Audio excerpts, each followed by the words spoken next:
Think about the last time you woke up at 3 in the morning and simply could not go back to sleep. You stared at the ceiling. Your mind ran through things that happened years ago, things that haven't happened yet. Your body felt tired, but sleep would not come back. And by morning, you rose feeling more exhausted than when you went to bed. Now consider this. In the late 1800s, ethnographers traveling through the Great Plains and the forests of the Pacific Northwest documented something that puzzled them deeply.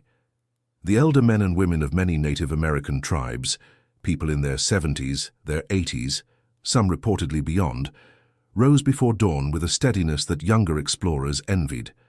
They moved without stiffness. They worked without complaint. They sat in silence with a kind of peace that felt almost foreign to the outside observers, writing it all down. One of those observers asked an Ojibwe elder, "What do you do differently?" The elder smiled and said nothing for a long moment. Then she pointed to the small clay vessel near the fire, a cup of tea still warm, nearly finished. What was in that cup, and the quiet ritual surrounding it, is almost entirely forgotten today. And it may be one of the simplest things that help generations of native elders sleep deeply, rest fully, and wake with something most of us haven't felt in years. Stay with me. Because what comes next is older than any pharmacy, and quieter than anything modern life has offered us. We've been told that poor sleep is simply part of getting older, that at a certain age the body just stops sleeping the way it used to, that waking at 2 or 3 in the morning is normal, that fatigue is expected, that this is what aging feels like.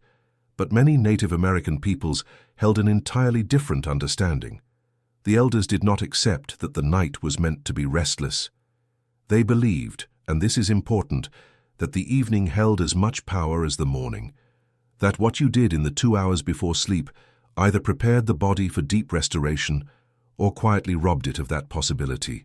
And they believed that modern habits, the heavy meals eaten late, the bright fires kept burning past dark, the constant noise, the absence of ceremony around rest, were slowly teaching the body to stay alert when it desperately needed to let go. The problem, they might say, was never the night itself. It was how we arrived at it. To understand the tea, you have to first understand the world it came from. Imagine a late autumn evening somewhere in the northeastern woodlands. The air carries the smell of pine resin and cold earth. The last light has faded behind the tree line. Inside a longhouse, the fire has been brought low, not extinguished, just dimmed, the way you lower your voice when something sacred is near. The evening meal was finished hours ago. It was simple, a broth, perhaps some dried corn, a few roots. Nothing heavy, nothing that would make the body work hard through the night. The elder women moved quietly. They reached for dried bundles hanging near the smoke. Small branches of white cedar, fragrant and pale, gathered in summer and dried slowly in the shade. Pine needles, still carrying their sharp, clean scent. Sometimes a few dried berries of eastern red cedar, which most people today call juniper. These were placed into water that had been warming near the low coals, not boiling, not scalding, just warm enough to draw out what the plants held inside. And then they waited. This was not a rushed process. The tea steeped slowly, the way wisdom accumulates, not all at once but over time, in quiet. More on exactly how it was prepared in just a moment. But first, there's something important to understand about why these particular plants were chosen. White cedar, known by the Ojibwe as Nujishen and to many nations as the tree of life, was among the most respected plants in the northeastern woodland traditions. It was not used casually. It was understood to have a relationship with the human body, particularly with the breath, with the chest, and with the ability to release tension that had accumulated through the day. The elders did not speak about it in clinical terms. They spoke about it the way you might speak about a trusted friend. This plant knows how to quiet the noise inside, one documented elder reportedly said. Pine needles, gathered from white pine in particular, were traditionally valued for their warmth. Not just physical warmth, though the tea carried that too, but a kind of inner warmth. They were consumed during cold months especially, steeped in warm water and sipped slowly as the temperature outside dropped. And juniper berries, small, blue-gray, and slightly bitter, appeared in the evening traditions of many plains and southwestern peoples, the Navajo, the Lakota, the Cherokee. Each culture held its own preparation, its own story. But across many of them, juniper was connected to the night, to stillness, to the body's return to itself. Here is what's remarkable. These three plants were rarely consumed together in a hurry. The preparation itself was part of the medicine. In many tribal traditions, the evening was considered a transition, not just from day to night, but from the doing self to the resting self. And that transition, the elders understood, had to be made. It could not simply be stumbled into. Preparing the tea was part of making that transition. The hands were occupied, the movements were slow, the person preparing it was already, in the act of preparation, beginning to slow down.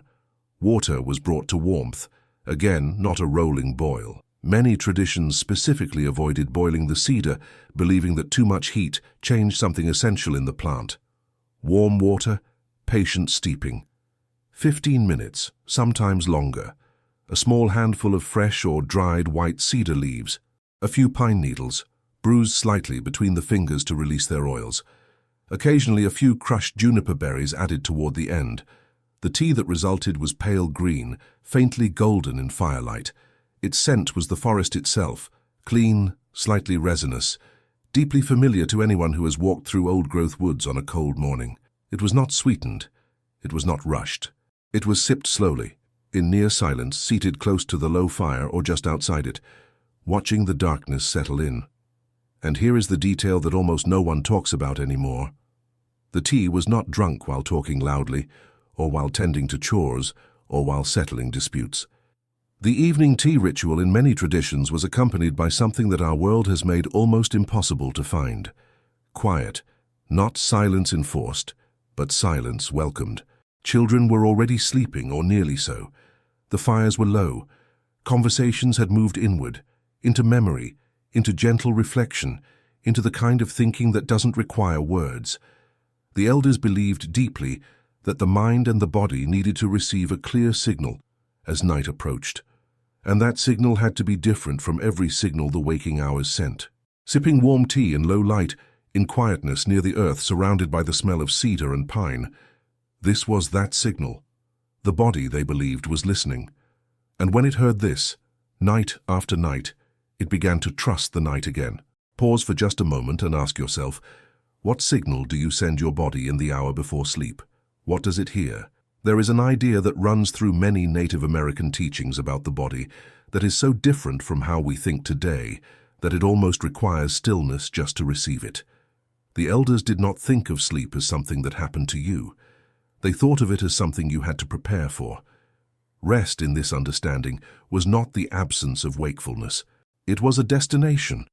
And like any destination, it required a journey toward it, a gradual leaving behind of the day, the worries, the noise, the light. The tea was one part of that journey. Other parts included stepping outside briefly to feel the night air on the face, to look at the stars, not to study them, but simply to be reminded of scale, to feel small in the best possible way. Some traditions included gentle movement, not exercise, nothing strenuous, but a slow walk around the perimeter of the camp, a deliberate release of the day's holding.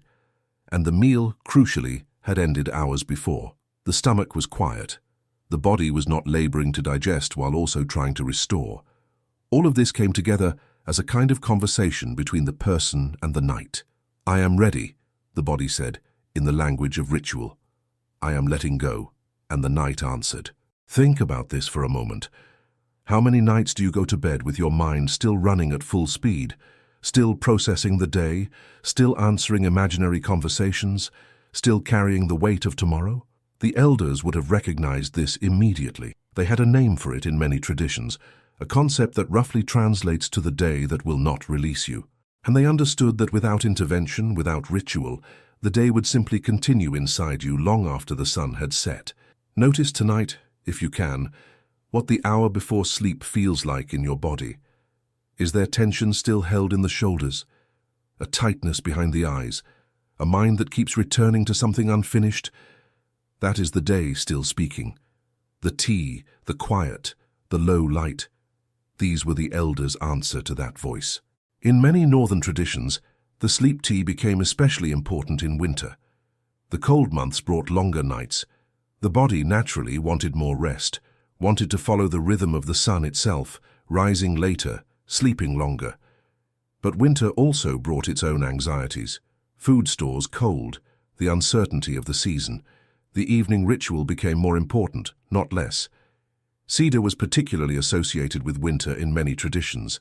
Its ability to survive the cold, to remain green when everything else had gone bare, made it a symbol of quiet resilience, of the life that persists even in darkness. To steep cedar in warm water on a winter evening and breathe in its steam was, for many elders, a kind of communion with that resilience, a reminder that the body, like the tree, knew how to hold warmth within itself. There is something extraordinarily beautiful in that image. An elder, wrapped against the cold, hands around a warm clay cup, the scent of cedar rising with the steam, the fire low, the world outside silent and frozen. That moment has been lived by thousands of people, across hundreds of winters, across generations we will never know by name. And it is still available to us, right now, tonight. If you want to experience even a shadow of what those elders knew, it is simpler than you might imagine. You will need white cedar, if you can find it at an herbal supplier or a natural food store. It is sometimes sold as Thuja occidentalis or simply as white cedar leaf. Alternatively, some people use small amounts of young pine needles from white pine, Pinus strobus, which can sometimes be found in natural grocery stores or foraged carefully, though always verify what you are harvesting. Juniper berries are more widely available, often in the spice aisle. Here is the preparation, as close to the traditional method as modern life allows. Bring water to warmth, not a boil, but a comfortable warmth, around the temperature of a hot bath. If you have a thermometer, somewhere between 160 and 175 degrees Fahrenheit, place a small handful of dried cedar leaves, perhaps a tablespoon, into your cup or a small pot. Add a few pine needles if you have them. Add 2 or 3 lightly crushed juniper berries. Pour the warm water over them. Cover the cup with a small plate or lid to hold the steam. Steep for 12 to 15 minutes. Strain. Sip slowly. The flavor is unlike anything in a typical tea cabinet. It is forest-like, slightly resinous, clean. Some people find it immediately calming. Others say it takes a few evenings of practice, that the body, like a nervous animal, has to learn to trust the stillness that follows. Drink it away from screens. Sit near something low and warm, a candle, a small lamp. Let the evening come in. That is the whole practice. That is what the elders left us. There is a theory, quiet, unproven, but deeply resonant, that the human body carries something like memory. Not the memory of this life, necessarily, but something older. A cellular familiarity with certain plants, certain rhythms, certain ways of arriving at rest. We evolved, after all, in relationship with cedar and pine. For tens of thousands of years, our ancestors slept near fires that burned these woods. They breathed this air. They held these plants in their hands. When we sip that tea today, something in the body may recognize it. Not with the mind, not with knowledge or nostalgia, but with the quiet animal knowing that lives deeper than thought. The elders trusted that recognition. They had watched it happen, generation after generation, in the faces of their people as evening came and the tea was poured, and the noise of the day finally, gently, began to loosen its hold. There is a kind of grief in realizing how far we have traveled from the rhythms that sustained our ancestors. We live in a world of constant brightness, of noise that never fully stops, of days that bleed into nights that bleed back into days, with no real ceremony marking the passage between them. And somewhere in that seamlessness, rest became difficult, sleep became fragile. The night became something to endure rather than to enter with trust. The native elders who prepared cedar tea by firelight did not have everything. Their lives were hard in ways that are difficult to fully imagine. They knew cold and hunger and loss, but they knew how to close a day. They knew how to place themselves deliberately, gently, at the threshold of sleep and say, "I have done what I could." The rest belongs to the night. That wisdom does not require a cedar forest or a clay pot or a fire. It requires only a willingness to slow down before the darkness comes, to quiet the house, to make something warm and simple with your hands, to sit with it in near silence and let the day finish. The tea is just a door. What's on the other side has been waiting for you all along.